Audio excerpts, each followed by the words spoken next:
Um, so I think that is why it's so important to do a lot of listening up front as you're learning what's going on, and to be humble, because the truth is there is a reason that business is successful and was successful, a decade or two ago, whenever it was growing like crazy.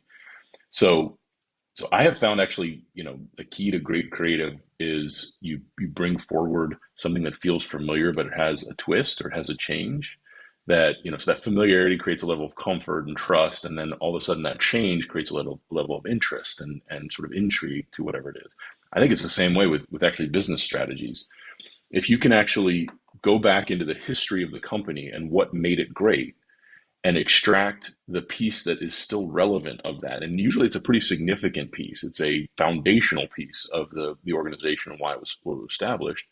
And then find a way to, in a modern context, deliver that same, message to the world.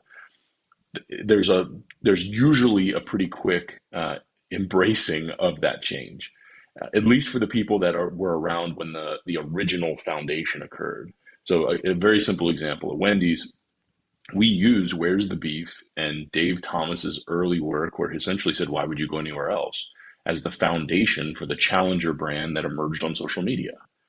So, yes, there were a lot of people in the organization at the time, this is 2011, 2012, that were very uncomfortable with the fact that we were getting more aggressive in these platforms and social media platforms, and frankly uncomfortable with the being in platforms like this because, the brand grew up in the 80s and 90s on television.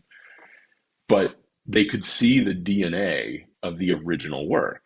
And when the franchisees and Wendy, who's a franchisee for Wendy's, saw that the work was strong and the work was relevant to the original founding of the brand, there was comfort. So while it felt aggressive, it felt familiar.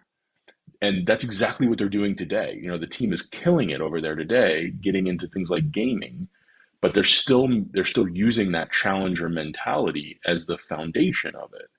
And every brand I've been to, every brand I've worked with on the agency side, or as a leader in marketing, that's usually what you do. You find the foundation.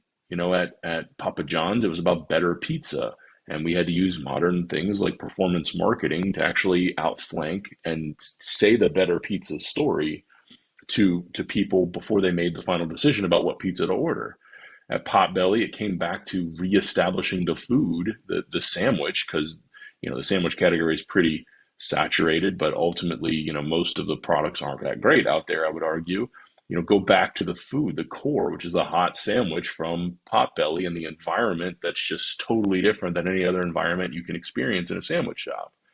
So if you go back to that familiar core, the reason the brand, was successful out the gate, usually you get a lot of support, even if they're uncomfortable with some of the tactics that result from that original foundation of a brand.